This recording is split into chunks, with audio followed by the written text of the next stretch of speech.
Lovely.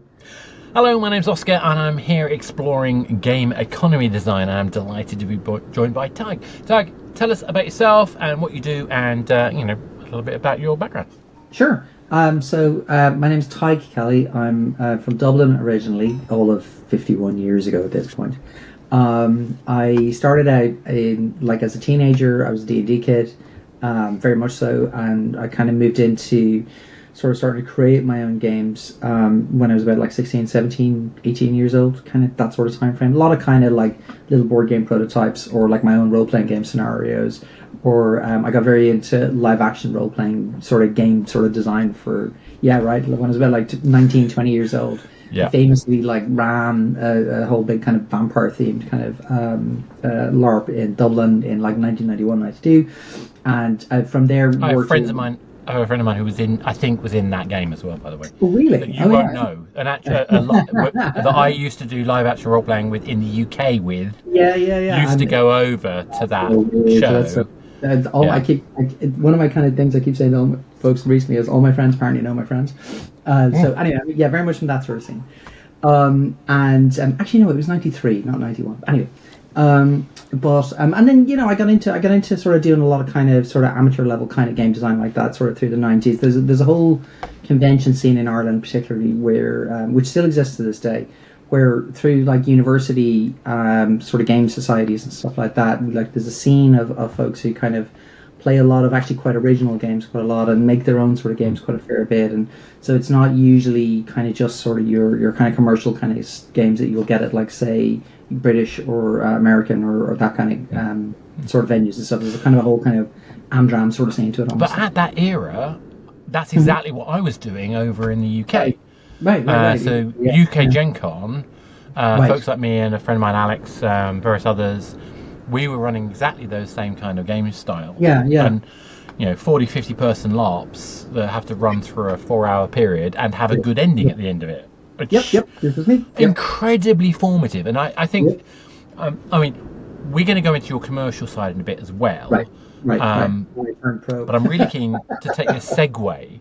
Well, Right. because I think there's something really interesting about trying to balance a Mm-hmm. game experience where all you've got is information Yeah, and yeah, lots of people, yeah. and you've got a finite time for that to be released. You do, and also like you kind of get into this is one of my kind of longer running themes. You get into the whole thing with you see it an awful lot with LARPs, particularly where um, you realize that a lot of people like while they're kind of role playing a character in the sense of like they're kind of wearing the clothes of the character, often it's actually their own kind of projection or their own personality that gets injected into Yeah. what they're doing, and so it's very interesting, sort of subverting and kind of playing with people and if you like kind of messing with their expectations of things and stuff like that. So we used to do a lot of games that were very like pretty psychodrama kind of stuff like I remember one of my favorites was I kind of did a Call of Cthulhu. Was it Cthulhu? Yeah, No, it yeah. wasn't. I did a version of. Do you remember the TL TV show The Prisoner? Do you remember Patrick Lagoon? Right. I'm not a number. A very very heavily inspired version of Needs to a come back. Now is the right time for number 6. Oh well.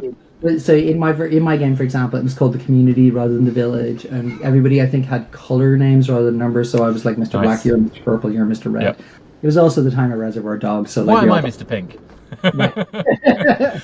So like you had a lot, and then I had a whole thing where you had three or four kind of GM characters, right, who were kind of moving around the space, whatever. But they actually had a role in the game, which is that they were Yeah. essentially roving security cameras. So the Yeah. rule was if the GM saw you do something that was against the rules of the community, kind of thing, then you actually got penalized, rather Love than it. sort of like getting kind of a fair outcome and stuff. So a lot of stuff like that, and Yeah. people getting very like what the yeah, kind of thing, which is exactly what I was going. No, I love all that. I mean, I remember doing. It wasn't a game I ran. It was a game that was at UK Gen Cons. Was they used to run this whole show paranoia Mm-hmm. game.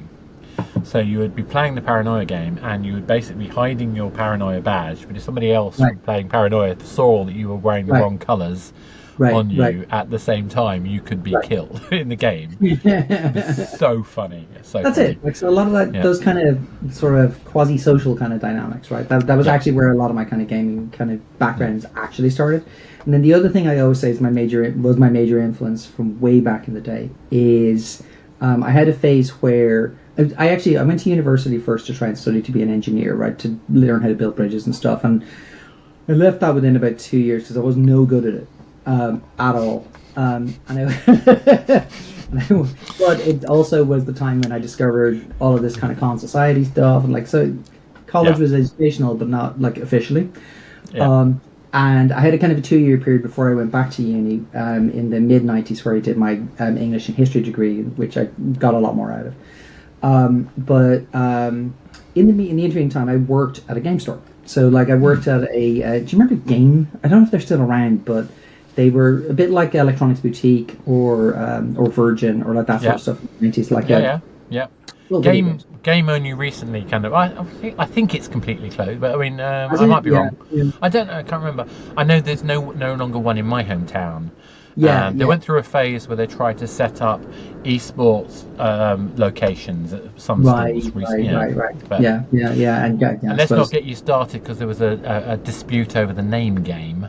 Right. And Electronics Boutique and Game had anyway whole bunch of politics in the It UK about merged that. at some point years and Yeah, years. yeah, yeah, Whatever. exactly. I lost track of all that a long time ago, Yeah, but yeah. So like I worked there. I was just I worked in a shop, yeah, and but it's of course a rare. In looking back in it, it was actually a pretty interesting experience to have because you get to sort of deal with and sort of see how a lot of kind of end customers actually think of games kind of firsthand and how they actually interact with them and how they actually kind of play them and stuff like but that. also And retail. You're in a retail you're in a context, retail environment, yeah, and I yeah. think that's actually really interesting.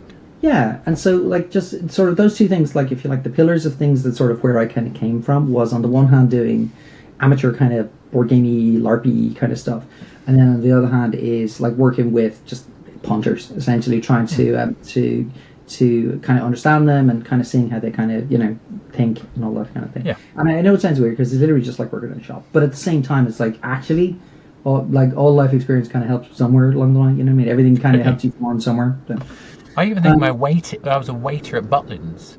I even think that helps me. There you go. Honestly, seriously, yeah, There you go. So then in the late 90s, after I'd finished university for the second time, I got a job working at a local tech company in Dublin and doing like documentation writing and particularly doing it's hard to explain exactly, but writing scripts for computer-based training software. So I things like, for understand that example, entirely. teaching people how to use Microsoft Excel, right? And so writing it like a script, a literally like line by line by line script, where you're kind of actually instantiating little characters who like overlay on things and say fill this in and do that and all of this kind of stuff, and actually learning how to write in that sort of way in a very kind of very bullet pointy, very kind of formal, very instructional sort of manner. And then the late 90s, I managed to. My story of how I got into the industry kind of proper started at a friend's wedding where I went to a friend's wedding, I was kind of having a day, whatever, and he introduced me to there's a guy named Steve Collins, who is now he's the CTO. Well, he was the CTO at King, I think, until not too long ago, and is now he just changed job like very recently. But back like 20 something years ago, Steve was the CTO of Havoc, right, and Havoc was one of the few property games related companies that was based in Dublin at the time, because the industry in Ireland has kind of improved now, but the industry like in like the late 90s in Ireland really was like you could move to Cork to work on localization for a couple of games or like stuff like that, but that was it. Like everything else was kind of like tech support and that kind of stuff with what they call the Celtic Tiger, but very much kind of was just the games kind of part of that really wasn't happening, you know. But yeah, so I literally, like, somebody said, "This is Steve Collins, you should say hello." I literally was like, and I like literally harangued him into an interview. Go to a wedding, get an interview. Pretty much. And did an interview, and then whatever, and then I joined, and I was at Havoc for a while, and I wrote the manuals for the Havoc physics engine and the associated kind of plugins and tools and stuff like that. Nice. And so that was kind of my very, very, very first like actual industry job. In that That's sort very of technical in terms of very, like yeah. And I'm understanding actually the process. I am only moderately technical. I always say Yeah. that like that was a very interesting experience. I actually don't, in retrospect, think I was maybe the best hire for the job, but I was the most. I was certainly the one who wanted it most. But I don't know that I was actually great at it. But it got me in. It kind of got me going. I moved to the UK a year or so later and managed to swing my way via. I don't know if you remember Aardvark Swift, but I managed to I very much do. get in contact with Aardvark Swift, and they actually got me a job working at Asylum Entertainment in where do you call it? In Finchley, Yeah. which is an old. They're long gone, but they're like an old studio that worked on like PS and PS2 kind of platform games and stuff like that. And so I worked with, and I don't know if you ever met Nick Ferguson, who sadly passed away last year. I Nick, do. Yeah. Nick and I. Very much so. That's where I met Nick, and Nick Yeah. was my lead designer on a game called Galador. Myself and him and another guy named Rab were like the design team making this kind of little platform game and so on. So that's kind of where I got my start. Like over the next few years, then I went to Lionhead eventually, and I worked on the game called The Movies for several years, making kind of interactive cinematics and stuff like that. And then I moved out I worked at B Sky B for a while, and did a lot of work as a producer this time. Sorry, no, hang on, I jumped over. I was at Climax for a little bit as well, where I was the lead designer on a ill-fated PSP version of Oblivion for about 6 months. Which was an absolutely... I vaguely remember you being at Splash as well. No, I've never been at Splash. No. Oh, no, you just had friends at Splash. That's right. Yeah. And then I was at B Sky B for a while, and that's where I got my first kind of real taste of working on the platform side and working with data. Because like everything up to the point of that, it was all just like internal, like PC or console kind of game dev, where you're just working in a silo. You don't really know like what the reality of say how your game's going to do in the outside world. You've no instinct at all for like what the players may or may not want. You have absolutely shifting sands in terms of like what the project priorities tend to be and all of this kind of stuff. And going from that to then working on tiny little casual games, little word games, little kind of match 3 games and stuff like that, which you could see user numbers, you could see conversion, you could see how many prize game submissions we kind of actually got from how many sessions of games. Like lots of like data, which is now very commonplace, but actually was quite unusual to have access to at the time. And one of those, and actually even try to dig in to try and find the right data was quite hard, because you're asking like B-Sky like data department, you're really like, we need like to know user numbers for this, that, and the other, and they're sort of like, what are you talking about? Because they're used to like TV metrics, but it's not the same. And so trying to get things like hooks put into games so that we could actually measure interactions and stuff like that was kind of a huge lift for the time and so on. For me, I had an advantage because I was in telcos, and telcos are all about data. So I had everything I could possibly. Actually, ironically, I mean, even when we were at BT back in the early days of dial-up modems, we had so much information that even studios now would go, well, why don't we have that? Right. Exactly. And so that was kind of my formative years, which got me up to. I found a startup with a friend of mine and his name's Alan. Actually, you may know Alan.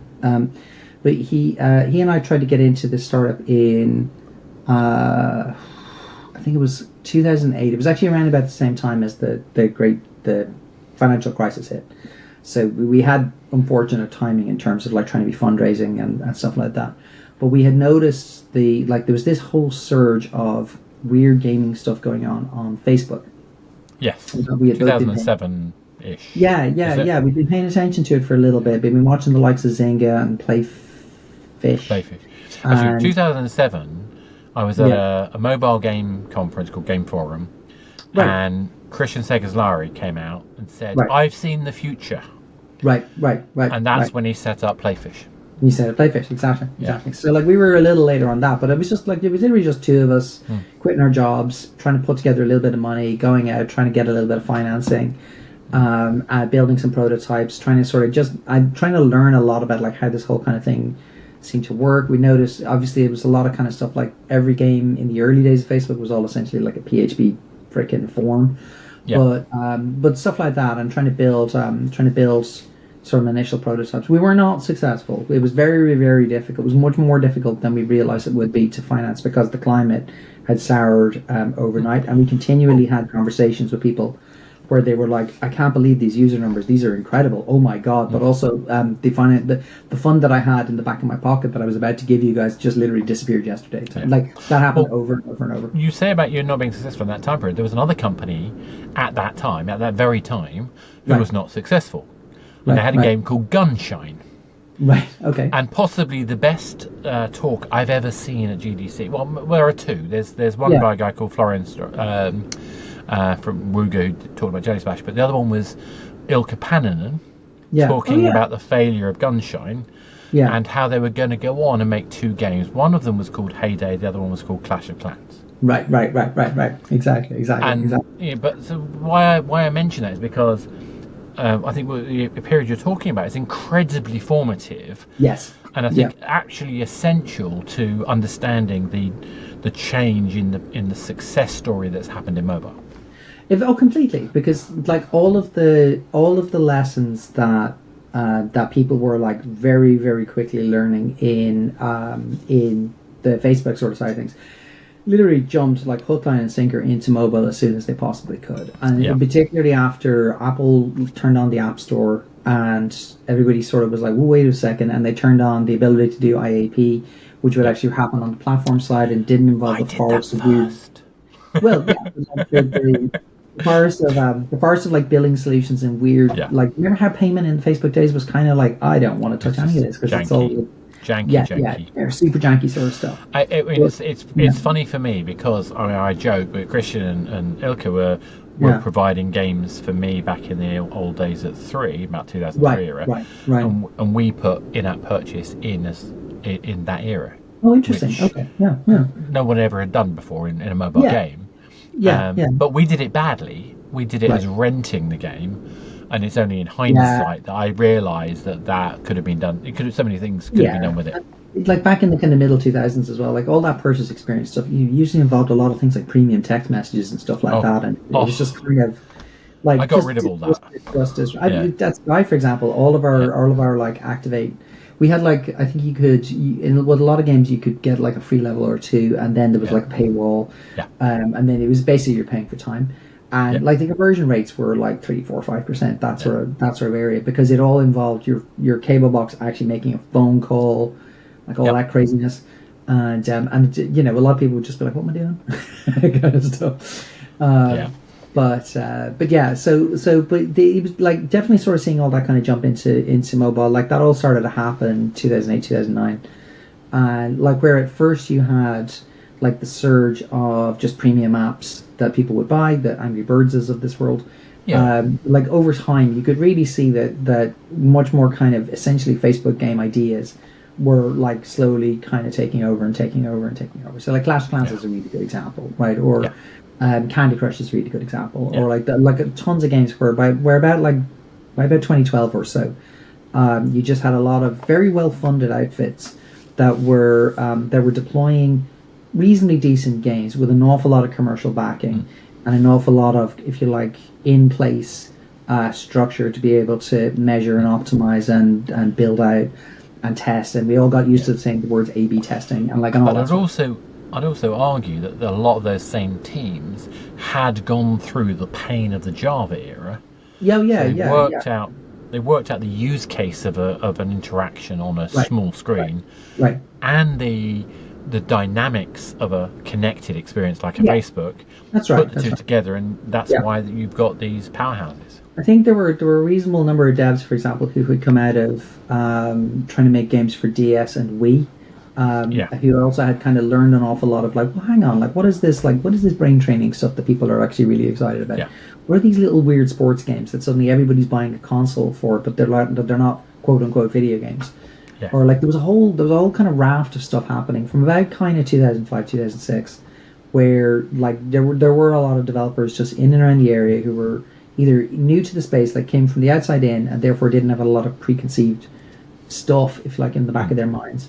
or were willing to kind of make the jump into kind of like looking at problems in a different way for reasons. Some of it often was like cost motivated because like it was even in the early days that you started to see like if you wanted to be a console game developer or if you wanted to be a PC game developer, you were starting to see like team inflation even way back then. You were starting to, I mean, on the movies, for example, we had like 80 people working on that thing for 4 years. 80 people. Yeah.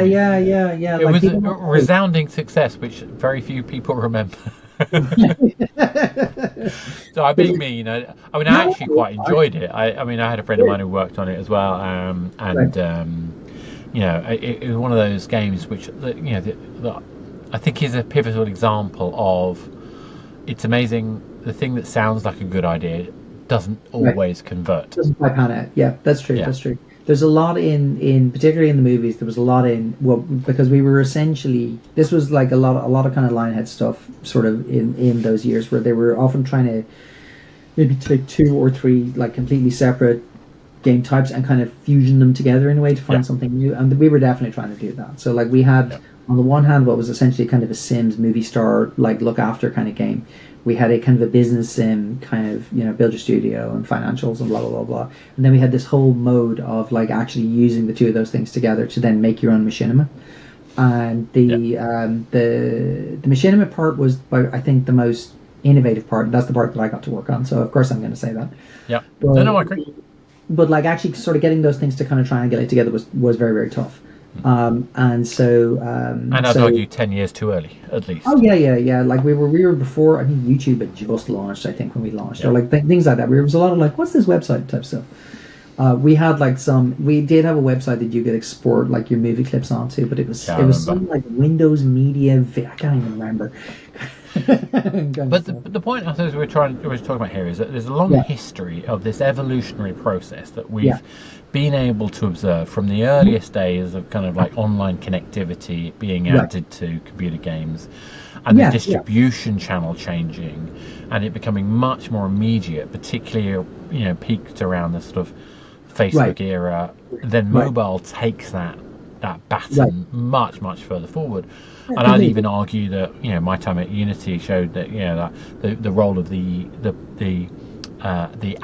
rewarded ad in particular as a Yeah, mechanism in mobile yeah, supercharged the accessibility of a game to a yeah, much wider audience. yeah. So where does that then take you in your career? Where do you end And up to where I'm going from there. next? Yeah, So the thing I was going to say then was like alongside, particularly when I was at Climax, yeah, the that's when I actually started trying to do like some form of writing or some form. Remember blogging was all kind of happening at the time, yes, and I had a very very old blog called Particle Blog, for example, that I used to write essentially rants. I look back on them now and it's like Jesus, but like just like different kind of things. I used to be very very actively involved in a forum called the Chaos Engine, where people who actually talk quite a lot about kind of deep kind of issues in their studios, or yeah. as well as in fairness, like moaning endlessly about like how they hated their jobs. But the but We're like good at that. like weirdly valuable kind of stuff at the same time. Lots of like I remember one particular guy, for example, writing an article about what it was like to work with Nintendo and how the exercise of having to try and actually render down all of their ideas into as direct English as possible so that it would translate to Japanese back and forth actually really helped refine their design process a lot because Oh, they interesting. realized they were being very vague about things and that actually wasn't working and stuff like that. So, but so yeah, so I did that a little bit, and then when I was in the consulting phase, sorry, when I was in the startup phase and kind of realizing that it was not working, I started writing a couple of bits and pieces just for something to do because I was actually kind of bored. And so famously to me, I don't know if it's famous in the world, but I wrote a particularly long article about having sort of seen Facebook social gaming kind of going for a couple of years and seeing mobile kind of starting and feeling like things were actually starting to fill out on the Facebook side, particularly. I wrote an article that went over to Gamma Sutra called Zynga and the End of the Beginning, which actually talked a lot about maturation and talked a lot about like what actually seemed to be kind of shaping out in the landscape. And that was one of those things where I just wrote it. I kind of put it up. I was a bit like, you're all wrong. Here's the because I've always had that kind of side to me where I'm Yeah, yeah. ornery. But that article actually traveled a lot, and I got a lot Yeah. of people reaching out to me and going like, basically, who are you? And then like, can we maybe have a chat, and maybe have a call, and like and that sort of stuff. And I ended up talking to like a bunch of people who were then CEOs of social game startups. So Shervin Pishavar of SGM particularly like really bugged me and wanted to talk to me endlessly about what they were working on. And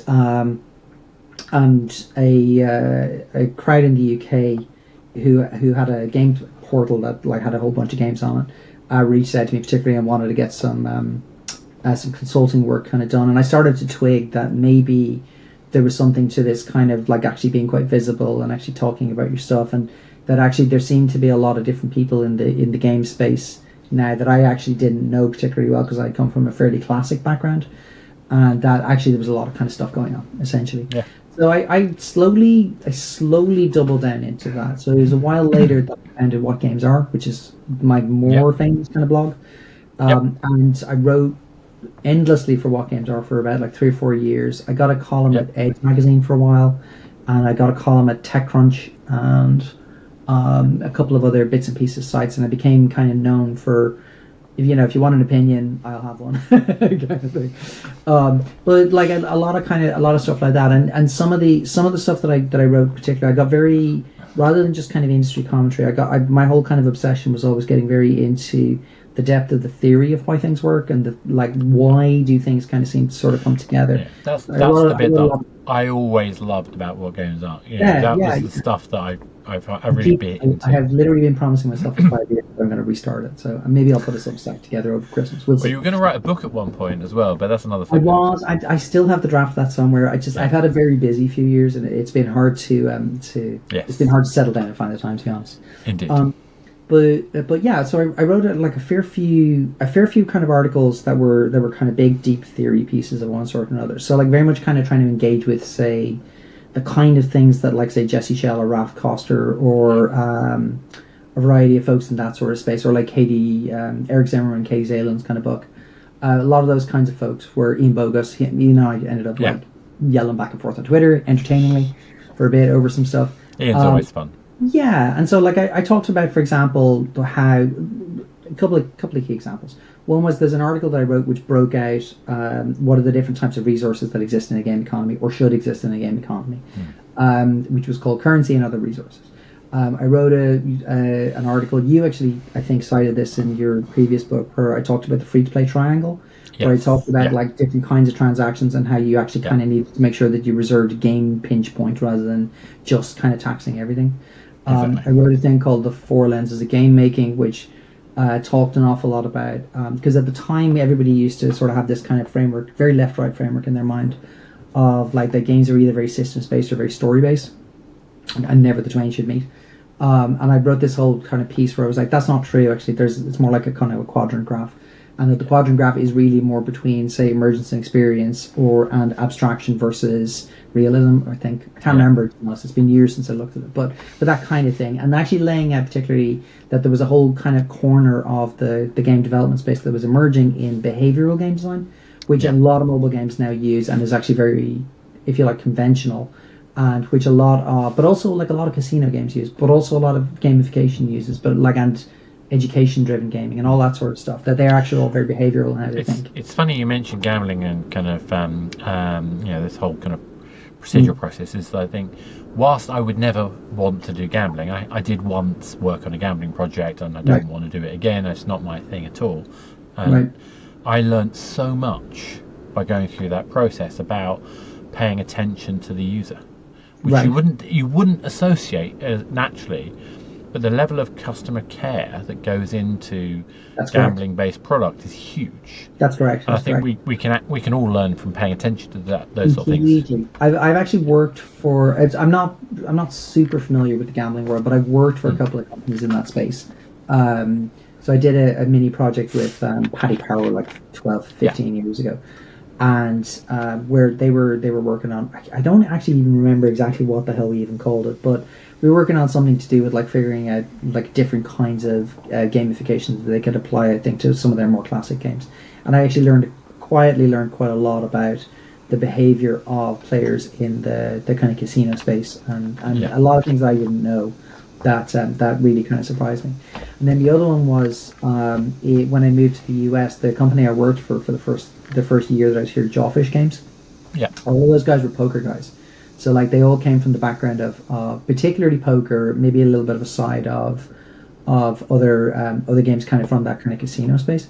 The thing that really stunned me about that experience was their level of engagement with poker and the community and understanding it and having very, very, very ardent opinions about like different aspects of the game and why things should be the way they were and why things shouldn't be the way they were and all that kind of stuff is identical to how gamers in MMOs kind of carry on, or how people who are like super into shooters or 2D fighters or board games or like whatever, they're all actually kind of the same. And it's one that experience particularly actually is one of those that led me to one of my kind of longer term kind of observations, which is that I don't actually believe there is one games industry at all. I think there's a whole bunch of games industries, like a whole bunch of subcultures of games, which actually are way subcultures as much. I like subcultures. I think that works. Yeah, they're way more self-similar than they realize, and a lot of the time they're if you like they're cultural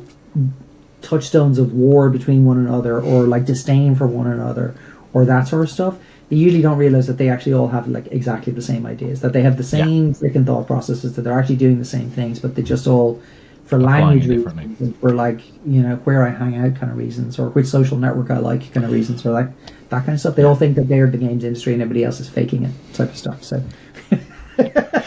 Well, it's like, I mean, indie culture versus AAA. I mean, indie culture is very much like that, but so is like shooter game developers kind of think they're the real game developers, and like, what is all this casino stuff? Casino game developers often think that like video game industry is ridiculous, and that actually like the real kind of heart of gaming is what they do, like, and stuff like that, you know. Well, and I mean, I even hate the fact that they call that gaming, because that's not gaming, that's gambling. And there you go, like that's gaming. Gambling is video games in 2 words, video games in 1 word, like all of this crap. Exactly. You know, do you put an E for the esports, or? I was just going to say another one that I find always hilarious in that vein is the games industry tend to have very, very, very negative opinions of the sports world, particularly. So like soccer and tennis and NFL and whatever. I'm quite a big NFL fan these days. But actually, again, if you look at them, if you look at how those games work, play, how their audiences interact, all that kind of stuff, it's absolutely I believe it's absolutely the thing that most video game developers should be looking at as an inspiration. Like not necessarily to like replicate the sports themselves, but to really take a look at like why audiences are very passionate about them, what actually works within those games, what makes them viewable, like that kind of thing. And, I think that what makes them viewable is massively interesting, particularly when you see the parallels for why is Counter-Strike interesting to watch. Right. It's actually very similar, I would argue, to why a particular kind of section of American football game or soccer. You know, I'm saying soccer because you're based in America at the moment. But you know, people will kick me for saying the word soccer, but just to make life easier to explain. The way you say well, I don't speak sports, so it's all good. But the anticipation of the moment, there was some fantastic what makes a good game in terms of a sport. You know, that ability for the score to turn around at the last minute is a really important factor. It's a big one. The physical dimension is actually very, very understated. And also, and we should get into talking about this in a little bit, the economics of sports are really interesting to watch as a kind of a use case. Because like literally, I'm of the opinion that literally every game has some kind of an economy within its design. Every game has rules that involve numbers that translate into the creation, transformation, or destruction of something. And in doing though, there you go. There's a big thought. That's very philosophically worded. I like it. In the book. But no, they all do. So in a very, very, very real sense, all games are economic games. Like even Wordle actually is an economic game. Even even chess actually is an economic game. Even freaking I don't know, kids games, whatever, like every single game has some sort of thing, and it's because of like what they're doing is they all have like a compression down to rules that govern the behaviors of things, and the behaviors of things are almost invariably some kind of token, some kind of space, some kind of environment, something like that, some kind of segmentation, some segmentation of some kind. Yeah. That is the point at which they are economic, and then from there, off you go, kind of stuff. Then it really just is a question of how economic are they versus how physical are they versus how mechanical. I'm still intrigued by Wordle. I suppose it's how many. How you're using up your uses, I suppose. That's it. It's exactly it. Yeah. So like 6, 5, 4, 3, 2, 1, and you're also like you're working with a set of tokens, letters, to try and decode out what the right thing is in the right time, type of stuff. So like it's an economic game, and you're also rating your performance according to like a little score that it gives you at the end and stuff like that, and you're bragging about your achievement every day. I got it in 2. Is an economic. And there's a price for getting it wrong. Right. And there's a payoff for getting it right. Exactly. So yeah, I get it. It's every good. Every game is economic. Crosswords are economic. But this takes us down to sort of the core principle of what we're here to talk about, which is the whole idea of what economics and economic design in a game is about. And obviously we're going to talk about commercial stuff as well. But I mean, I think the key thing that you're highlighting, I think is really vital here, is that understanding the dynamics of those transactions is not about money. It's about the activity. Very little about money. Like the whole, in fact, like the point at which money kind of gets involved in that is always curious, and I think often leads to an awful lot of over-analysis. But as in, you can go on numerous industry sites, there's tons of podcasts these days. No offense, but there's an awful lot of what I was sort of consider. There's an awful lot of focus most of the time in talking about the externalities. So, like the point at which monetization touches the game, the point at which conversion touches the game, the higher level metrics where you're sort of going like, well, this game doesn't seem to be doing very well in Asia, like whatever, right? But the degree of game design discussion that actually sort of gets into the internals, the actual operation of the game itself, the actual, if you like, function of what's happening under the hood. It is surprising to me that I actually, maybe I'm just looking at the wrong places, but I see very little, I think, meaningful thought or writing or that kind of stuff these days on those topics. And what I tend to see an awful lot of is maybe kind of historical deep dives or talks about like basically how's the business doing or that sort of stuff. But they're kind of the phase, if you like, of high drama and game design theory that I was very much a part of in the kind of 2010 to 2015, 2016 time frame. That's actually gone like super quiet over the last few years. I'd say very few, I think, kind of really transformational ideas in the kind of true design space kind of thing, if you like. I mean, probably the argument for that is, ironically, the very success of those conversations probably fueled the innovation that happened in mobile. But then mobile became such a beast, such a mechanical kind of like process, then deviating from what was working becomes harder. I think that's partly true. I think there's also part of it. I agree, but I agree with kind of qualifiers. And I think that the main kind of qualifiers that I add to it are the industry's skill set of people has kind of specialized quite a lot over the last kind of 15 years. So there's very few people that are kind of quote unquote game designers anymore. Now they're actually more specifically system designers, level designers, narrative designers, content designers, that kind of stuff. So arguably I think there's actually been quite a fracturing of design itself into a lot of sub-conversations that I don't actually think they connect particularly well. On the one hand, I think it's also a lot of studios, particularly as they've gotten into kind of more live and live operations-y sort of style games, an awful lot of them have actually gotten much more into optimization of the things they already know. So this is why you see like every game in its freaking mother has the exact same level and XP system in it. Like, they just do. They just literally go, do you know what, this seems to work, right?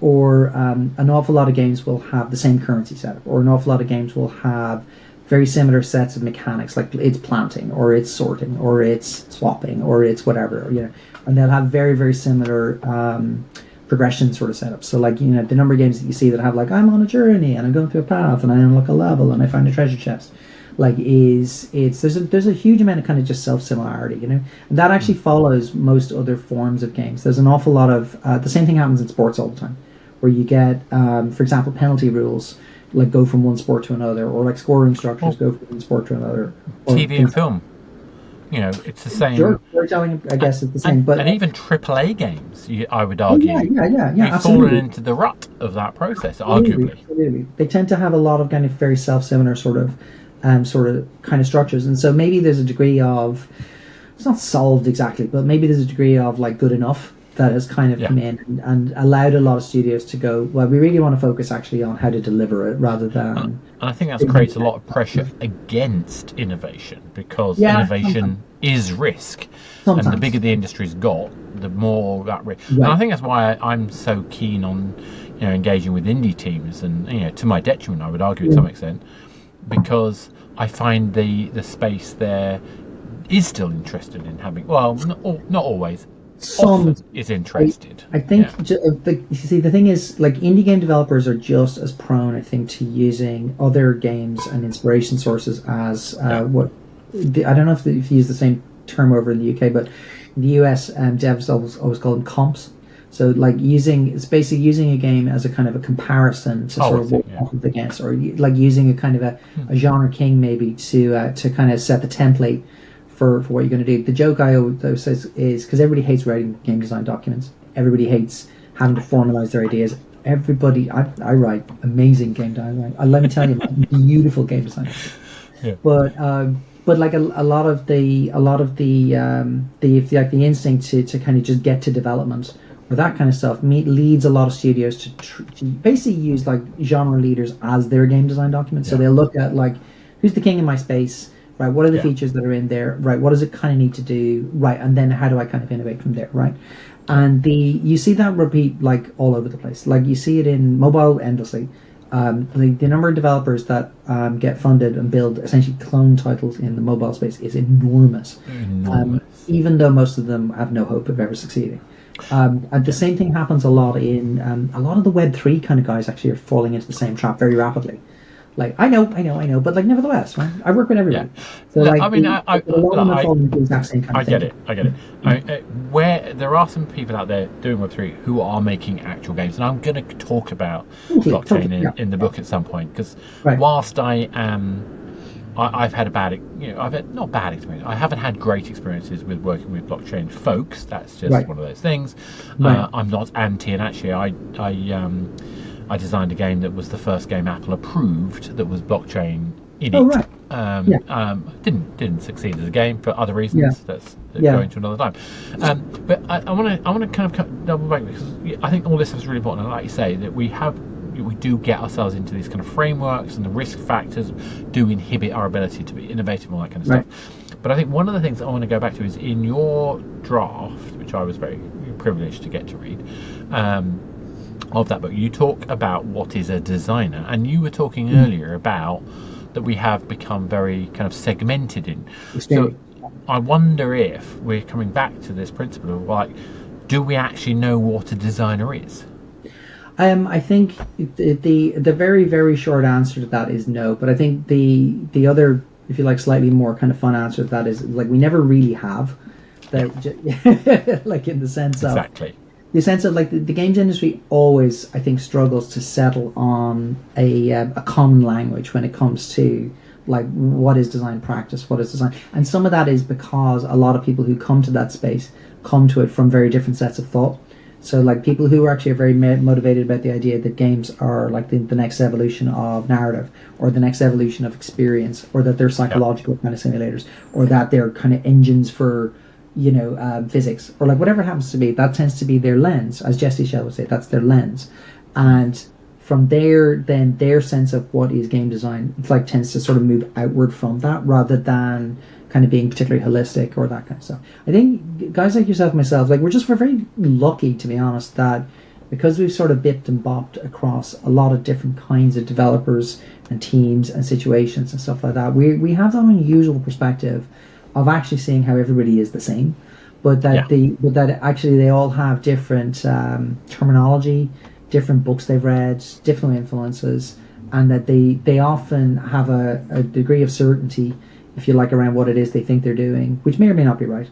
That like tends to very much kind of inform sort of where they come from, right? And so if you ask anybody in any development studio, like, what does a game designer do, you literally get a dozen different answers. Like, you'll get everything easily. from they plan the project to they work on scripts to they're basically coders but not really, to they make the story, to they do the UI, to like whatever, right? And so And it's they because all exist. They're all real people right, that do things, and they're all completely, yeah, functions that need to happen. exactly, exactly, But exactly. I'm a bit of a. I want to do what I think is design, which is the creative endeavor that Yeah, allows us to get a consumer experience that people care about. sure, yeah, there you go, right, yeah, Yeah, right. but that's so. I mean, taking that, let's go specifically into the economy side of things. So obviously, So you've done. We've both done a whole bunch of experience. We've both done lots of consultancy. yeah, Blah blah blah blah. yeah, Let's talk about what happens when you look at a game. When a game comes to you, right, and people are asking you a question about the economy. What's the things that you're looking at right. in that economy? What practically are you doing to understand what the game's economy is? Well, at a high level, I think, and this may sound a little pretentious, but the thing I'm actually always looking for, I'm really looking for two things. One is I'm looking for a possibility space.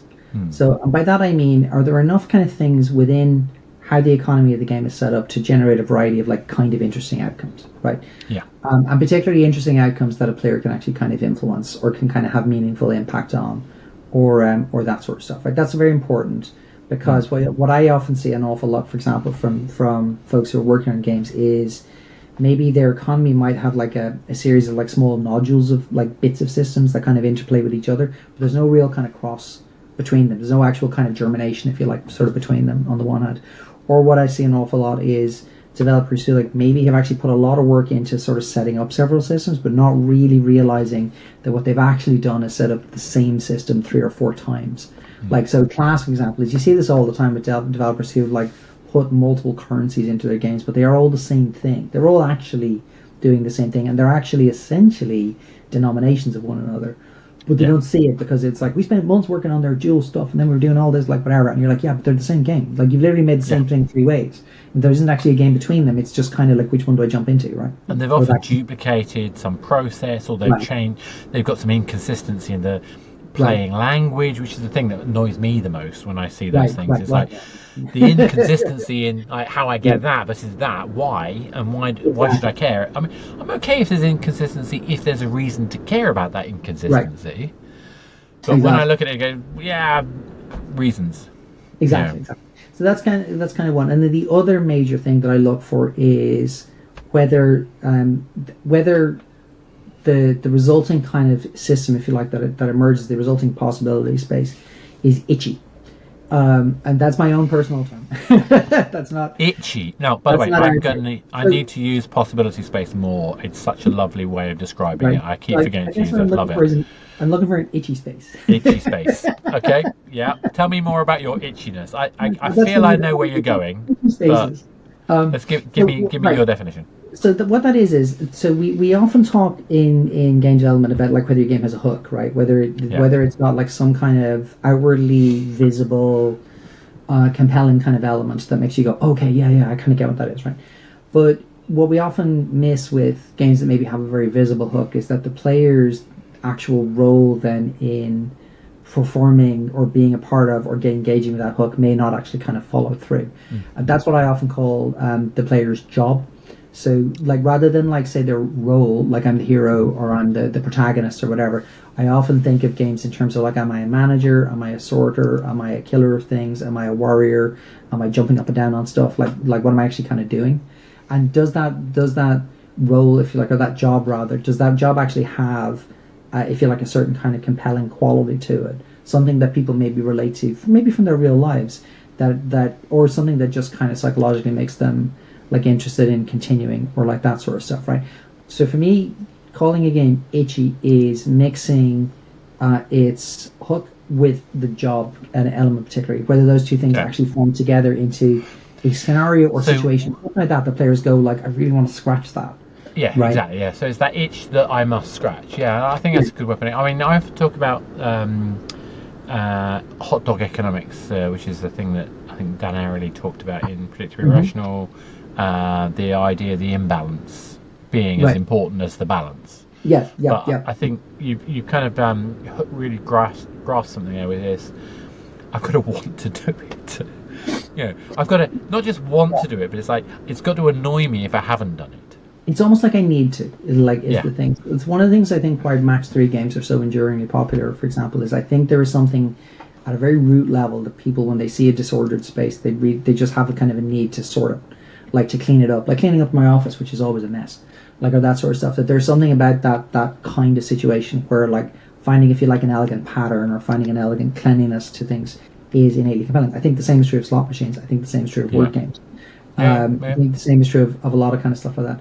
So, like on the one hand, like, that kind of itchiness, that sort of like, that's there's something about that sort of space, that role, that being in that kind of world, that what I'm doing, that they kind of like have a certain fusion to them. I think a lot of those kind of Factorio games, style games, are a really good example of the same They thing. really do, and they there's something about those where, oh, what if I do this extra? I've got to do this next Right. thing. I've got to do the. So I've got this itch of like keeping it going, but I've Yeah. also got the what's next. I Right. think Right. there's Right. something Right. really interesting about that, and I Exactly. think I think itch is not a bad description of that. I like that. I think Hmm. it's one of those things where I think finding a great way to frame not just the maintenance Right. aspects of Right. that, but Right. also the progression of that. Right, right. And also, I think to kind of make it sound like fairly kind of commonplace, because I hate all this kind of like dopamine trigger kind of language, kind of stuff that people like to try and fall into when they talk about game Yeah, design theory, because it's so like intellectualized at that point that honestly, yeah, it loses its relatability. So I often look for like, what in meat and potatoes terms, what are we actually talking about? Like in kind of simple terms, what the hell do you actually want to do? Like that sort of stuff. And I spend a lot of time, a lot with clients, actually trying to get them to, like, if you like, internalize the idea of the theory, but not actually get lost in the wiggy kind of stuff, because it's not actually all that helpful beyond a certain point. I do quite like the Um, kind of wiggy stuff, the psychology stuff, but in particular when I'm trying to show people about yeah, the frameworks, I'm not just talking about the loops, but the emotional journey. right, right, And right, right. so I talk a lot about like the you know how like in flow we're shifting from like relief to tension and back. Yeah, I like to talk about anticipation and fear of missing out and back. right, And right. and to me that's kind of what I feel like you're talking about with this idea of Often it is, itch. often it is, and Yeah. like that particularly has multiple kind of dimensions to it. Some of which are Yes. actually quite negative, but Yeah. in fairness, and it's also Yeah. something that, as game designers, we often, I think, tend to want to try and shy away from, because we don't want Yeah. to feel like we're preying on things. But Well, actually, I'm like if using you fear of missing look out at, in its broadest sense. I'm not using it in a sure, no, I predatory understand that, sense. but Yeah. I actually also mean, in its broadest sense, there is sort of a level of Yeah. kind of positive itchiness, for the want of a better word, that Yeah. Yeah. that very much kind of applies.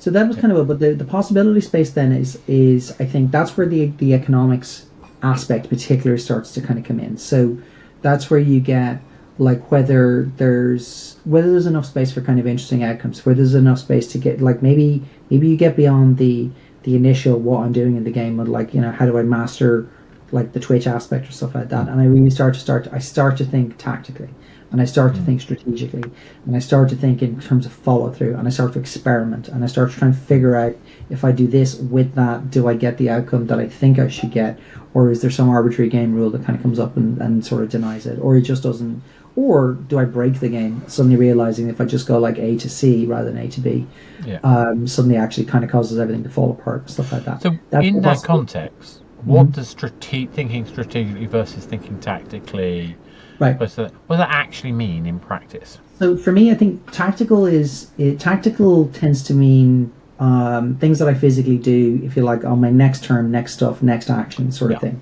And so that's usually, for example, if I'm playing a shooter and I realize I've got a sniper rifle, do I like go up a hill and try and like clip everybody below me rather than Mm. get down in the mud because like I'll probably die? Or do I want to get in the mud because I'm better with that and I can throw grenades everywhere, or like Yeah. that kind of stuff? That's tactics, right? That's kind of like, Yeah. how do I To the approach the minute. situation, hither and thither.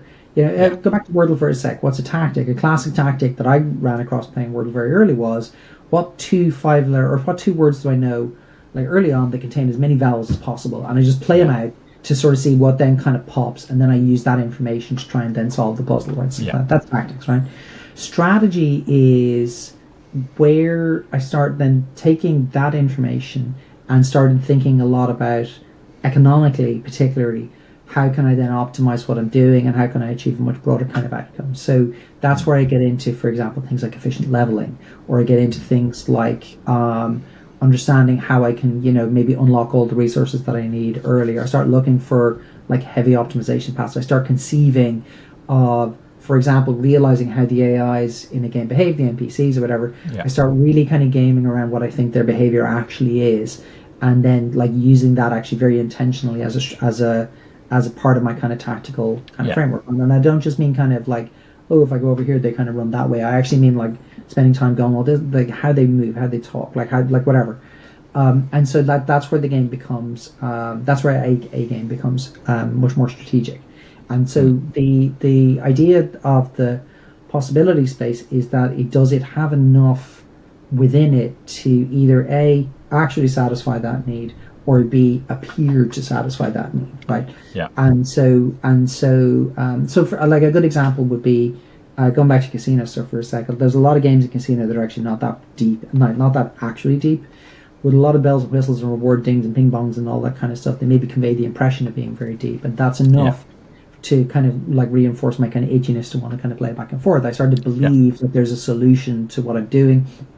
I started to develop that psychology of the near miss kind of sense of like I almost got there if I just do 3 or 4 things, like that kind of stuff. And so like those two things together are kind of how that works. So like it's all, but the possibility space sort of side, it all becomes more and more and more economic. It all becomes more metagame. It all becomes more actually I'm not necessarily paying that much attention to my individual kind of game session, but I'm paying a lot more attention to what I'm collecting for, or grinding, or working toward. What I'm creating is a really big one that games often misunderstand. Like, so do I have like a beautiful garden space that I'm building by playing all my match 3 sort of stuff, like things like that actually are quite motivating in a different way, and they don't tend to be valuable in that first 10 minutes of gameplay or even that first hour, but over time you slowly start to go, oh, hang on, like, oh yeah, I can kind of see what I'm doing here. Like I definitely feel like I'm thinking about what I love about Fallout 76 when I'm kind of, and I know a lot of people, when it launched, it was a terrible game, but it's a game I now love, and the amount of time I will go and spend in a low danger area just to collect materials. Right. So that I'm then ready to go and kick ass in the new area. Right. That to me is, I mean, maybe not strategic, but it's strategic approximate. Yeah. Exactly. Or like how, if you're playing like a squad game, how you start really messing around with your loadouts on your different characters, right? So that that's where you start thinking, and you start really thinking in terms of interplay between them, and you start thinking like, well, hang on, if I can just set up kill zones kind of here and here. Kind of stuff, like, and like, how do I kind of break the game a little bit, right? Well, it reminds me of back in the old days when Tribes was a thing, and we used to run that on Wireplay back in the day. And it was the way we played as a team when we were competing with other people on the platform. Right. Completely changed the way we played. We actually were thinking about who was who, where, how, in a much more strategic kind of, like a proper game plan, like a sport. Right. Rather than just a bunch of people going off and shooting things. Right, exactly. And so, like, that's kind of, like, that's where a lot of my kind of initial sort of thoughts tend to come from. And then specifically, when I start to look at the economy itself, I start to really try and break down and look for to see are there a few kind of individual and very particular traits that are kind of present or not. And then kind of go from there. So a good example would be, I look for is the economy, which you might call dimensional enough. So that's, for example, is an economy just all currencies, right? Yes. If it's all currencies, that's actually one dimensional. Doesn't matter how many there are, but it's all just kind of the same thing, doing the same stuff kind of over and over and over. That's one dimensional. Does the economy have meters, which is this is a big thing. I make a distinction between meters and currencies all the time. So for me, is like a currency is a thing that you'll tend to spend a fair bit, but a meter is like a number that maybe kind of measures your success up and down, but isn't actually kind of tradable. But its consequences are very important for your kind of overall success. Score is a really good example. Health meters are a really good example. They behave very differently to currencies you kind of spend, or things you exchange, or things that you kind of trade in and stuff like that. And I am of the opinion that actually those two, if you like, pots of behavior actually don't mix very well at all. So like having kind of tradable health, so that it sort of tends to get kind of weird fast, and people kind of tend to go like, I don't really understand how the game kind of works. Like they lose their they lose their ability to kind of follow the thread of what's happening. I look for, does the game have a territorial component? So is there a space? Is there blocks? Is there a farm? Is there wordles kind of ground? Like whatever. Is there like an actual kind of geographic resource that I'm using, capturing, sacrificing, exchanging, doing something with, and whose behavior, if you like, is very different from currencies or meters, right? And then the last two I really look for is there are there playing pieces? So like, do I have a game character? Do I have units, squads? Is there a whole element to that, like how that works, how it unlocks, how they level up, how they grow? And are there what you might call tools? So this is things you might attach onto your game pieces, weapons, modifiers, boosters, like whatever, right? I don't think a game has to have all five in order to be a great success. There are many games that don't have particularly great, for example, character development, or they don't have particularly great use of space or that kind of stuff. But I do look for, I'd say, 3 or 5. Like I look for, like, does the game have at least 3 of these things going on? Because I think in the interplay between those 3 classes of resource, classes of economic blah blah blah, that's where you actually start to see a space kind of emerge. Like it literally is dimensional. You start to see like that there's a kind of a 3D space where actually now a lot of different things can kind of happen because this off against that actually has interesting outcomes. I also think sometimes you can go too crazy with it. Like if you end up with a game which really has all 5, that's where a game becomes very complicated. And so like you'll get something like an MMO will have all 5, but it like takes months to actually learn how to play the game properly because there's so much going on that actually you get a bit overwhelmed, and that it takes a long time to actually tease out the logic of how they all kind of work with each other, or do they work with each other. And you often, I think, tend to the further you go up that tree type of thing, the more likely you are to find that there are game exploits or breaks or areas where actually it's very easy to not cheat, but like it's very easy to kind of get around a certain thing to optimize, if you like, for optimize your strategy. Get into economy feedback loops, which can explode.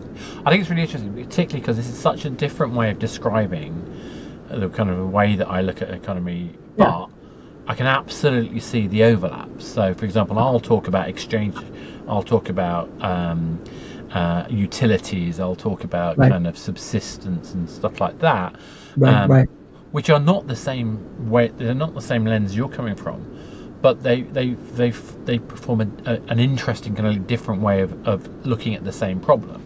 And I think that's the joy of this process, and the joy of talking to so many different developers and designers is it shows that the interesting thing is not necessarily how you've learned how to solve this thing. It's about getting the perspective of different people finding these other interesting ways to solve the problem. That's exactly right. Exactly right. I mean, I definitely over the years have built both officially, like in written form, but also I suppose kind of informally, just in how I tend to work. I've built a kind of framework in my mind for how I kind of tend to approach these things. I'm not formal enough to kind of throw it all in like a wizard, and you know what I mean, and just go, this doesn't match up, and this would, maybe I should do that. I might find like I think you should do that. Games might be a lot easier if I'm just like, here's do. But I tend to approach every game on its own merits. But nevertheless, these are the things that I always kind of tend to look back toward. These are the kind of the if you like, the recurring patterns and themes that I tend to sort of see kind of over and over. And particularly like when I see games that like are not working, it is amazing how often it comes back to something like this or something kind of essentially in this area. Or like I say, the meters is a really interesting one. The currency is a really interesting one. You know, for me, I think of it as resources, whether it's a currency or not. It's a form of exchange. Yeah, exactly. And so then I'm looking at like things like how you then take those principles and then apply them in terms of practice. So I'm obviously looking at kind of like drop rates versus difficulty. I'm looking at kind of what the kind of meaningful contribution of those items are, and therefore how that then affects the the scarcity issues or the effort required and things like that. How are you looking at that kind of stuff? How do you get that? The way I tend to actually come at these things, I suppose, a bit more. I tend to come at them like from a lot more kind of fundamental, if you like, principles. So I'll tend to actually talk. I actually don't talk that much a lot, for example, around things like rarity drop rates or stuff like that. Because Yeah. like, to me at least, and because I worked with a bunch of developers to do that, to me at least, that's actually if what's the word I'm looking for? That's quite a boring part of the design process. Because in the end of the day, like what you're mostly just doing is putting together some sort of a spreadsheet model with a few kind of tweaks and things or whatever. You're like, I want 2% of that, Yeah. 1% of this. I'm going to generate this or whatever, and you're kind of validating that out, and it's kind of fine, and it's sort of fairly like it's good work to put it together for somebody, but it's not intellectually all that hard to actually sort of work out. What I think is Yeah. much more interesting, it tends to be like really kind of sort of trying to like identify the behavioral relationships between resources within an economy. So every game design Yeah. document I've ever written, for example, I stay the hell away from values. I don't tend to like care at all about the data. I don't sort of go, there's the player has 10 of these. I did like this converts at 2%. Like none of that sort of stuff. Or if you ever read a design doc that I write, it's always like he gets X of those, and I make so maybe kind of 10 to 12, but like I Yeah. really don't care. What I'm actually trying to do most of the time is identify like this loops into this loops into this changes this blocks off the availability of Yeah. that, this Yeah, enhances exactly. the availability of that, and like really actually identifying how those pathways, if you like. It's kind of like the dilemma that those elements have, and how you're Right. going to apply them is more important Yeah. than the number of those things.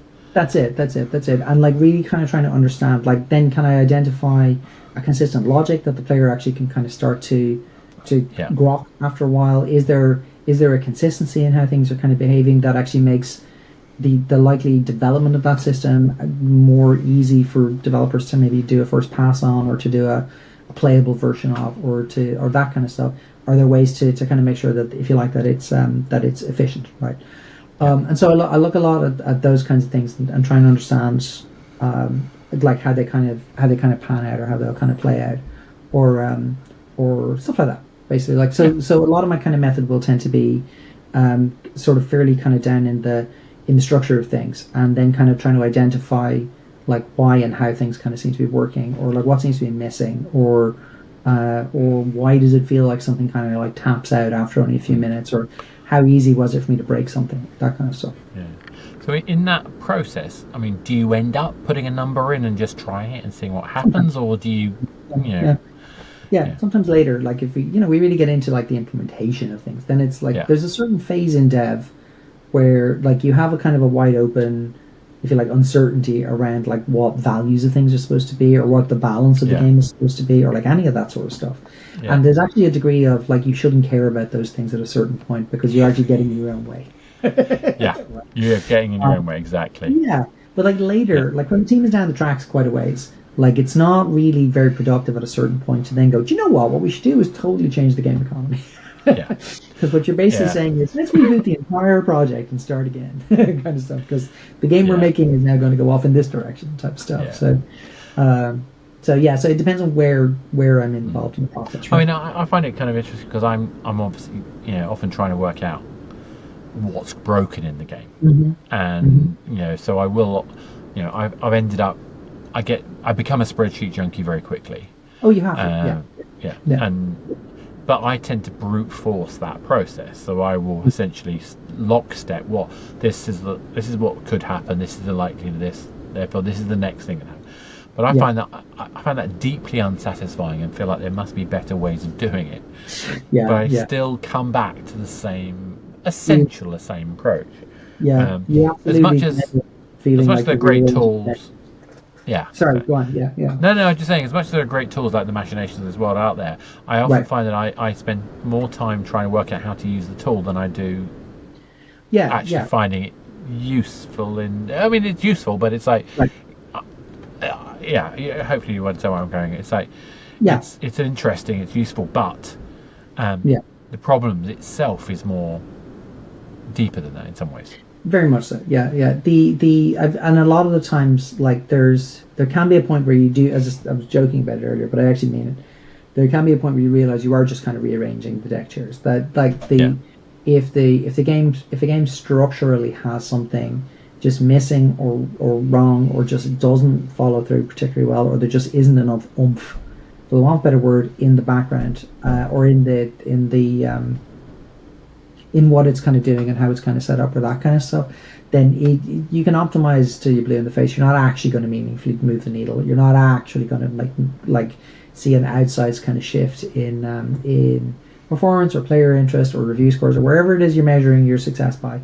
That you're not really going to see that because you're really locked into something that is actually too small and just does not have the potential to do the thing that you needed to do because you've set it up to fail, kind of in that sort of sense. And so that is very, very hard for developers to hear. I'm kind of famous for I've done a bunch of work with Mobile Game Doctor in the last few years, particularly where I've done a lot of game audits for lots of developers. And a game audit in that sense is like just a breakdown, it's a teardown.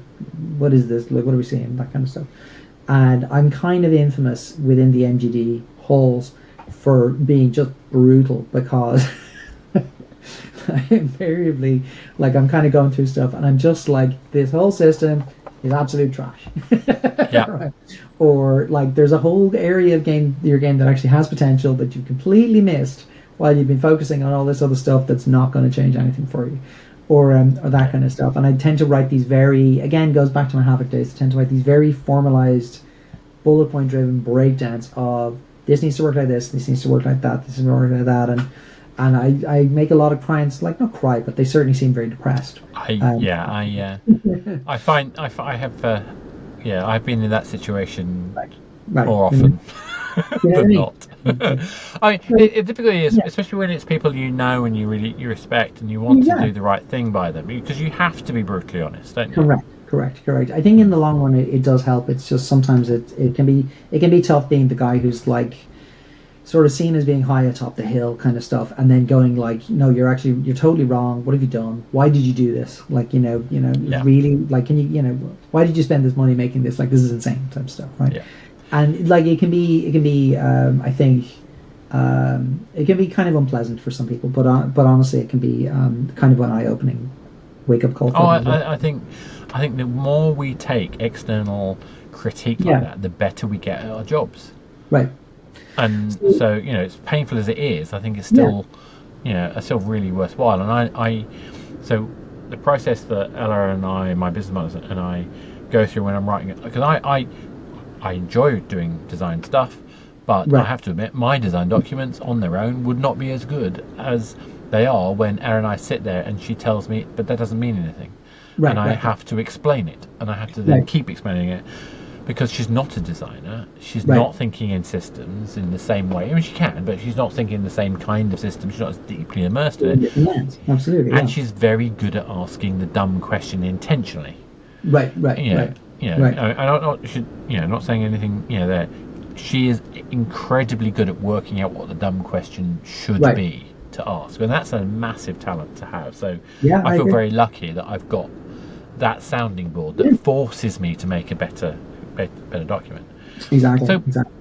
I've taken up so much of your time. I'm going to ask one last bit. Okay. So we've talked about kind of thinking about the economy, how we look at it, how we understand it, looking for the possibility space, which I need to use more often as a term. And now we are thinking about the commercial life of that game. Mm-hmm. What do you do when you're thinking about the commercial aspects of a game, without either, because you've gone through all this process of working out the delicacies of the flows and the meters and the currencies, and now you're going to sell them. How do you do that without breaking the game? So I think I'm not sure actually what you're asking. Sorry. So do you mean, for example, like maybe kind of looking at the game then from the outside in, like as a product and how it kind of... Well, I mean more, right, so you're at the stage now where you've got this game, you've got this balanced economy, and you're going to add a commercial mechanism to that game. Right. I'm going free to play because I think it's the touch point where we have to be most careful, most sensitive to the impact. Yeah. So when you're looking at a game and you're trying to work out what is the best way for me to generate revenue for this game, how do you look at the revenue model without undermining the economy? this is the thing. So that actually is kind of the cart before the horse, essentially, because what tends to happen an awful lot, and you, I'm sure, have seen this more times than you can count. Like the number of developers who maybe have sort of built a game out, built maybe a very cool, very interesting game, like a game with a lot of kind of cool stuff in it, that kind of stuff, and then they try and sort of staple on a commercial model that actually doesn't really have any business being in that game at all, right? So, and that is something I see fairly regularly. So, like where you've got, it used to be the case that it was a lot of free-to-play games devs, for example, back in the day. Now it's a lot of live service games on PC, whatever happens to be, right? Where they're trying to then look for the edge. They're trying to look for, well, surely I can turn that into a transaction of some kind. Maybe I can add a battle pass or something on top of that that'll kind of do whatever. Maybe I can kind of induce players to pay to get around like a certain kind of like obstacle or a certain grind or like that sort of stuff. I think that if you don't have that, if in the front of your mind when you're doing a lot of the earlier design, the possibility space kind of stuff, if it's not one of the things that you're actually actively factoring in as you're building everything into, I think it is super hard to make that work later on. Really good example actually lately is there's a lot of developers in the hyper-casual space, which by the way is a term I hate, but that's a whole other thing. But in the hyper-casual space, who basically build games that are based around kind of like short churn, using a bunch of ads to drive revenue over and over and over. That was it, right? They essentially made arcade games, but with ads rather than insert coin. That's when you really exactly when you get like super reductive about it. That's actually what most of them have done. Yeah, and like they expect like players to maybe sort of stick around 2-3 weeks at best. And then I think it's 3 to 4 days was the typical. Right. But you'll get a few. But nevertheless, like they don't expect any kind of long term players. No. Overnight, the rules of the game change because of IDFA, all that sort of stuff. Yep. And then you get like a situation where because there's too many hyper casual developers in that space all doing the same thing, you start to see collapse, cannibalization, blah blah blah blah blah, and suddenly everybody is starting to talk about hybrid casual. Like, oh, I want to start building in systems that are like adding in kind of longer term stuff, adding in IAP transactions, giving the player something to freaking do, trying to build that kind of economy strategic component on the back end, like all this kind of stuff. And it's like it's nuts and gone because like you're kind of in a situation where it's like in a lot of cases there just isn't enough capacity within the game. There is not enough of a possibility. There's not enough progression loop. Enough variation. The resources I mentioned earlier, your kind of 5 types. They only have 2. They don't have 3. They don't have 4. They've only got a couple going on, and so their game is fundamentally doomed unless they go back to like actually rethinking what the game is itself, and then kind of building out the other way, right? And so like there have been there's always a couple of lucky successes and everything, but they do not prove the thesis that this is very doable. Like the vast majority of the time, it isn't very doable. Because the game is just not set up to be able to do that.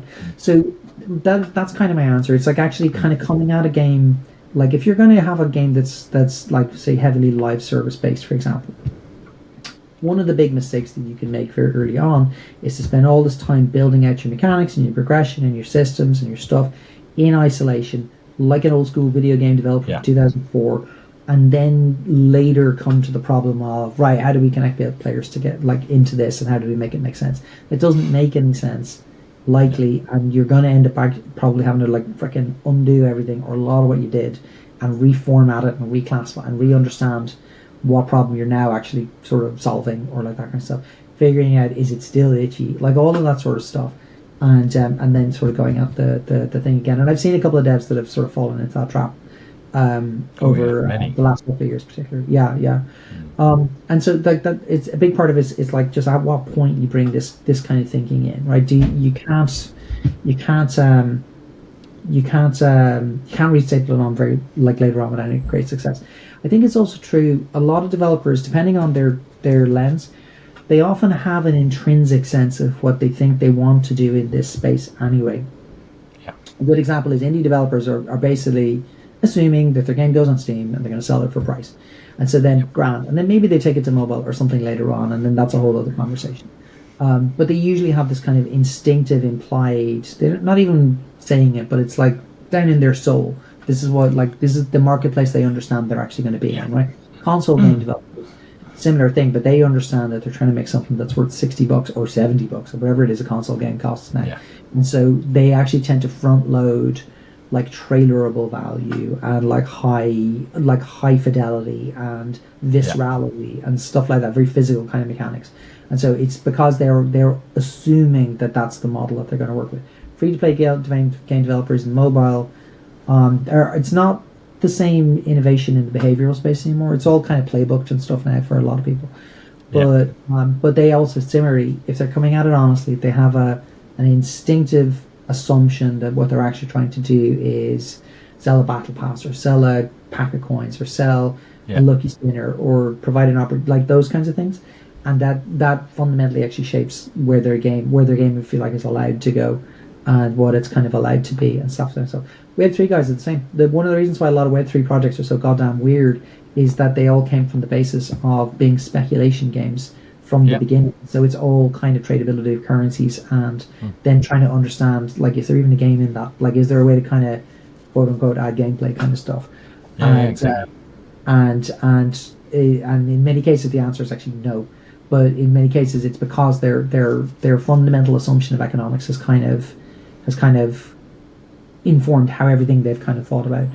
So I think VR people are the same, etc., etc., etc. So like there's a ton of this kind of implied understanding of where I'm kind of coming from, or who I'm coming from, or what the player I'm trying to tap actually is, like that kind of stuff that will then actually shape kind of how, like, what a game is allowed to be.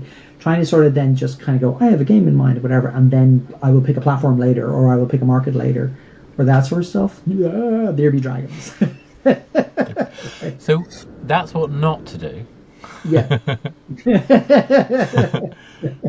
What to do? Okay, so I think there's two things. You're really getting into the business of this, but like there's two things that you really, I think, as any developer, you really have to have a clear sense in your mind before you go anywhere. One is ultimately what your primary platform or outlet for the game is intended to be. Are you making a game that's supposed to go on Steam? Okay, right. And then second to that is, what is the general, the word I tend to use here is shape. What is the general shape of the game that you're then going to build into that space, and is that shape interesting? And is it like, does it have kind of potential kind of within that sort of space? Is there something about it that's going to maybe sort of strike players as having a lot of novelty or a lot of marketability or like that sort of stuff, compared to all of its numerous competitors, right? And so that can be, for example, if I'm trying to bring a game into, let's say, a well-known genre or something like that, like if I'm trying to compete in the shooter space, which everybody and their mother seems to be trying to do at the moment, I'm trying to compete in the shooter space, do I actually have something about my shooter game that is going to market out as different, play differently? You know, everybody's doing extraction shooters at the moment, so should I be doing something else? Like that kind of stuff? Something that's going to give you a kind of... That sounds almost like doing your homework and working out a marketing plan. Identify and satisfy consumer needs or something. A little bit. Although I'm gonna completely undermine with that in just a second. But it's looking at, like, is there kind of a certain shape, a certain promise to it that that kind of maybe even kind of goes beyond, like, whether it's just generically itchy. Like a lot of games will tend to have similar presentations, similar you're a soldier of fortune, like whatever, right? But is there some dimension to that maybe like promises a different kind of gameplay, something that people kind of go, oh, and this, a really good example is Pal World, right? So you had like, oh sure, it's Pokemon-y, whatever. But actually I think the thing that really kind of made a lot of people sit up and go, what? Was this whole idea that actually if you really put your mind to it, you could turn your entire farm into a slave line. Kind of stuff. Like, yeah. I didn't know that. Hang on, what can I do? Like, and then you're like, that's kind of interesting. So, like, that has legal value, right? Yeah. So, like, does it have a good shape? Like, does it have a good... Are there good kind of traits or that sort of stuff that you can kind of leverage? And then the second thing, I suppose, is is the resulting kind of type of transactions or type of economic relationship maybe that the game is then intended to have with its players, does it feel like natural, or does it feel forced? Does it feel like you're genuinely making a game that where these things are kind of understood and understandable and you kind of get why, or is it actually you're trying to make people who really like a certain kind of game get into some other kind of transactions, that they are instantly going to go, what the hell is this, right? A really good example is a lot of core game players have just universally rejected the entire idea of putting like crypto or currency or blockchainy sort of stuff or anything like that into their games, because the way they see it is just like, I don't want to play a game where I'm betting, or like I don't want to play a game where I'm kind of speculating on something. They don't care about the idea of like transferable in-game property, blah blah blah blah blah, but they do care about the fact that anything that sounds like their game might become unfair, sounds like cheating, sounds like, why would I play that, and stuff like that. Exactly. So there's a degree of like, are you trying to sell people on an expectation that's just got no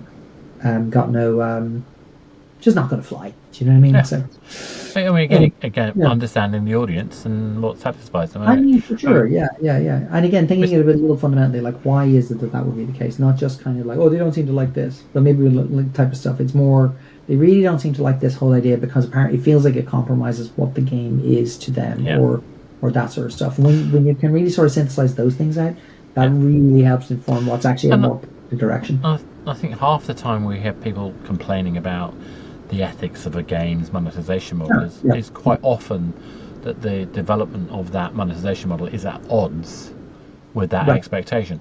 Even, I mean, yes, I'm sure there are people out there who do use dark patterns or whatever phrase you want to use for it, but I think quite often it's not necessarily intended that that's the case. Often it's a case of misalignment and just a failure of understanding. I do a bit of mentorship for Google at the moment. Well, Google has this great thing called the Indie Game Accelerator program, where just with developers all around the world, they do these kind of like workshops and classes and lessons and stuff like that. And one of me and about 30, 40 other people are like a bunch of mentors who've kind of gotten into and kind of give talks on this. I gave a talk as part of this where I talked about making fetch happen, which is where I love that expression. I love it so much. Making fetch happen. Love it. Making fetch happen. Where like you're trying to bring some innovation into an existing kind of marketplace or community or group of players or stuff like that just has no chance because there's something fundamentally misaligned about it that just doesn't speak to their values or what they care about or why they're into a game or stuff like that. And that goes in multiple directions. So like actually trying to make a game that's, for example, very kind of action Twitch based, like high viscerality, blood and guts kind of stuff, and bring that into the indie market is a really hard sell because the whole indie community is kind of into much more kind of cozy, much more kind of much more kind of like personal story games, stuff like that, right? Or that they're much more into, or retro-y kind of stuff. Like that's their sort of set of values. Actually, is a complicated sort of thing, but like it's a bunch of sort of stuff. You can sort of see them literally looking at like a game trailer for some Ubisoft shooter, let's say, like a Tom Clancy kind of game, but they're just all like, oh, I'm any part of that type of stuff, right? By the same token, trying to bring complicated strategic like land building element into a slots game is probably like trying to make fetch happen. Like slot players like what is all this? I don't care, right? And so there's a lot around kind of it's mismatching, it's not having the right understanding of like what your players are kind of probably willing to tolerate, but also like what actually genuinely interests them, and so making fetch happen is a common thing. It's all the time. I love that line. I talk a lot about lifestyle fit and mode of use. Because I think I might be in a particular situation where I want to play a certain type of experience, and in fact, this came up quite recently when I was hosting a panel with the guy from Polytopia, and because I'm a massive Polytopia fan, and I was talking about my experience playing Polytopia, which is very laid back, sedate, and kind of like it's a right easy thing. But apparently, I'm a particular subtype of player. And there are other players who get really into the multiplayer, aggressive kind of like combat stuff in the old school Age of Empires style model. And of course they do. But I think it just shows that each game will have a vector that works with a particular kind of life stage, lifestyle moment. That, genuinely changes the values. Exactly. And then the last thing I'd sort of just to kind of touch on, because I'm kind of keen for us to finish on an economic point. Yes. I think one of the things that again is something that I know there's like we've laid like 50 different things for developers to kind of think about today, and I'm sorry Yeah, that it is this that's great. complicated. Yeah, But it's, one of the last things to think about a lot is, and to kind of realize an awful lot, is if you're developing a video game, particularly anything that's a digital game, so on a monitor, on phone, TV, whatever, VR headset, whatever. One of the things that actually is it's quite a hard thing for video game developers to kind of accept or understand a lot of the time, is that there is actually generally a lot less tolerance for cryptic relationships in game economies than there is in other kinds of games. So I'll give you, and that comes down to perspective. So like one of the subtle differences that you often see in a video game, which it takes time to kind of really kind of tease out as a designer, is the player who's playing a video game has only a kind of a limited portal into the game world, and they usually learn how to play the game via inferred lessons, Fatui, for example, or tutorial, or that sort of stuff, or their own sort of self-discovery. Whereas a player, for example, playing a board game or playing a tabletop role-playing game, actually has the rule set there and is able to like go back to and actually understands what the game is actually doing, kind of rather than what they think it's doing. The difference between like what it's actually doing versus what it appears to be doing, is vast and leads an awful lot to some realizations in video game designs about things you can kind of get away with, but also things that you need to account for that you do not get away with, but also don't have to account for in other kinds of game design. Really big example is, we haven't really talked about this very much, is there's a huge difference in what we mean by balance in a video game versus what we mean by balance in a board game. And that difference is, on the one hand, a video game can afford to be a lot more complicated with math. Like you can have a giant spreadsheet that governs exactly how to hit roll words that you would never get away with in a tabletop role-playing game. If you ever played Rollmaster back in the day, like you're getting close, where it's like tables and tables and like, do I hit his elbow? Do I hit his wrist? Yeah, Stuff like absolutely. That, right? The Middle Earth version of that was fantastic. But the behavior that the player sees of how that system works actually is a lot more naive. So what they will see is things that they think they see are happening in the game, but they're not, or things that they think should happen in the game but are not happening, or stuff like that. And that emotionally can make players either very, very into or very not into a game, even though formally and functionally the game is doing exactly what it's supposed to do, as you would sort of see it as a developer, right? And so oftentimes you'll find, for example, balancing for players in a digital game actually involves a little bit of imbalance, a little bit of pro player balance, little bit particularly of, say, making sure the last 3 or 4 things on a curve of 30 actually are slightly more likely to happen versus not at all, or that there's rubber banding happening in the system for the player who's kind of falling behind, but that you super don't tell them, because if they feel like there's training wheels, then that's not going to work. There's an awful lot of what you might call kind of offstage effects that happen in video games. It's one of the reasons why video games are actually very good at a certain kind of storytelling, a certain kind of fictional portrayal of a world, a feeling that there's a world beyond the edges of your screen type of stuff, whereas a board game actually kind of tends to struggle to do that because it really is kind of what it is. Maybe with the one exception of Gloomhaven and Frosthaven, but then they're kind of crazy. But there's a lot around how if you like the perception of rules and the perception of how a game sort of works or doesn't work really informs how players kind of receive a game, and really informs whether they actually will understand what's going on in the game or not versus not. So that's a whole big kind of thing to sort of say. Sorry, it's such a rant. The whole thing. One of the things that I think you'll often find with video game design is that the economy design of a video game often is simpler than it is for other kinds of games. That there's less of a. You often actually tend to have to collapse things more in order to make a successful video game version of an idea work. So, which is very counterintuitive. Because if you're thinking in terms of like the digital space, the infinite possibilities, that all sounds like I can make a colossal kind of space. Actually, it tends to be the opposite. It tends to be actually to narrow it an awful lot in order for it to become coherent, and in order for somebody who's playing through a screen to actually understand what it's doing and to follow the threads of what it's doing, to be able to actually understand how the feedback system is actually going to communicate stuff to the player in a way that they're actually going to follow and stuff like that. And so you really have to be you often have to be very narrow in your economy design And In a I think digital part of the game, reason for that it's kind of is not. in a Mhm. board game, the economy design is often the game, Yeah. whereas in a video game, we're often doing some things, Yes. and the economy design is a supplement to that Exactly. process. That to circle right because I love a good callback. That circles back to why I follow and why I'm very interested in sports as a Yeah, model for understanding video game design yeah, rather than board games or tabletop role playing games or that kind of stuff. Because sports are very similar. There's usually an actually fairly simple rule set at yeah, play in a sport, right? It's usually like get ball over there, right? yeah, But some means are sure it's like hit ball, kick ball, throw yeah, ball, pass ball, whatever it is, right? yeah. It's often a Or ball.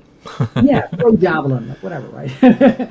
But there's actually a very heavy physical component that the economic component then puts a shape around and kind of defines win conditions and loss Yeah, conditions and all that sort of stuff for.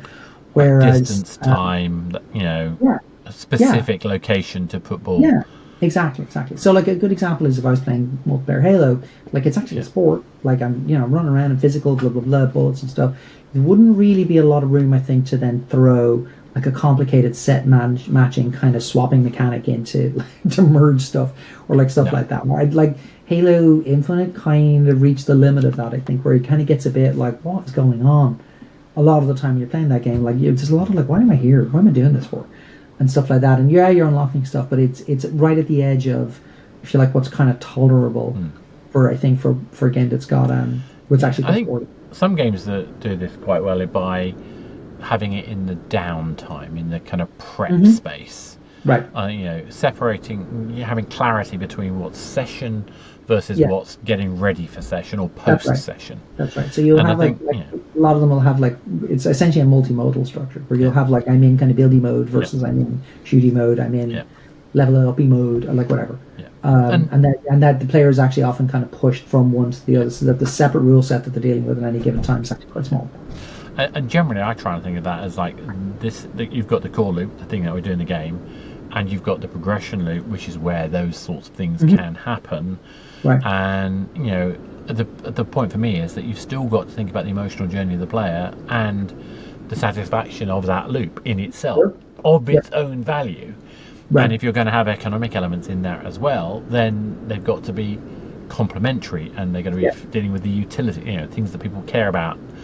And like you said, it's got to be stuff that's absolutely intrinsic to the Exactly. experience. Exactly. Exactly. Otherwise, why are we doing it? Exactly, exactly, exactly. Like there's an old idea about games on the so-called magic circle as a kind of a Yeah, way of kind of describing what it is to be kind of in the game space. But I've often thought that it's more like kind of you're involved in a series of like intersecting circles or like a three-ring circus where you've yeah, got like multiple sort of sub shows that are kind of happening yeah, kind of here and there, but actually sort of trying to get a player to kind of understand and take it all in kind of all at the same time is tough, not impossible. There are certain games, certain extremely kind of core long-term games, things like Eve Online, where yeah. that is achieved. But it's like it takes players months to actually understand like what those games are fully doing. But Completely agree. the for the vast majority of cases, most of the time, the idea that a player is going to understand like a complicated relationship or be motivated by a complicated relationship or is going to like really kind of give a shit essentially about kind of how 5 or 6 things that are supposed to interact with each other in your head as a developer, whether they're actually ever going to like connect those together in their minds or if it's all just going to seem a bit random, is that's the sort of thing that acts as if you like a great negative filter for a lot of economy design. Like you really tend to have to actually kind of be a bit blunt. You tend to have to be a bit sort of remedial sometimes. There are certain sort of things where you can be very very detailed and complicated maybe in one direction of what you're building, but you actually therefore by necessity have to simplify everything else Yeah, so that you're not actually just kind of overwhelming the player or and yeah. also not building a system where actually there's so many exploits between your areas of complexity that it isn't really even a game Yeah. anymore. I mean, yeah, So, yeah. getting down to some core that's simple Right. matters. Exactly. Yeah. Exactly. And Exactly. on that note, I'm going to Right. say thank you very much. That was You're very welcome, fantastic. sir. Mm. So, if people want to get hold of you, if want to find out more about what you do, what's the best way for them to do that? I'm on. It's probably LinkedIn. So the I'm. Yeah, probably LinkedIn is probably the best. So yeah, I'm Todd Kelly just on LinkedIn. It's spelled Tadhg space Kelly, and because everybody gets that wrong. And we'll And just include all that in the show notes as well. right, just connect me there, messaging me. I usually kind of pick up on messages on there fairly rapidly, and yeah, and let's talk.